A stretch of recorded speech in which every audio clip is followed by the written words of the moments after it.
Filipinos, Congresswoman Stella Quimbo ay ordinary professor ng UP noon na sumabak sa politika at naging kongresista.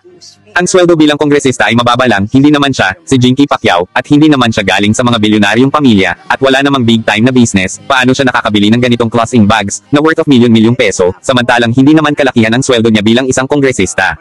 Itong video clips na ito ay isang patunay na sagana ang pamumuhay ni Congresswoman Stella Quimbo. Panoorin natin ito ng sabay-sabay ng hanggang dulo. Wow! Hermes Kelly. Expensive bag worth 1.1 million pesos.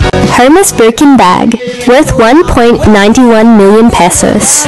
Hermes brand new Birkin bag. 25 Vert Cypress GHW worth 1.23 million pesos. Large classic handbag worth 655,000 pesos. Hermes Kelly wallet worth 300,000 pesos. Lady Dior bag worth 285,000 pesos. Rolex 12651 Telen 18K white gold worth 2.7 million pesos. Panerai Luminous 1950 worth 438,000 pesos. Ngayon, Congresswoman Stella Quimbo, ang mga taong bayan naman ang magtanong sa'yo. Unang katanungan, paano ka nakabili ng ganitong ka-expensive na bags at watches? Pangalawang katanungan, saan galing ang pera na pinambili mo nito? Pangatlong katanungan, pwede bang buksan ang libro ng liquidation sa opisina mo?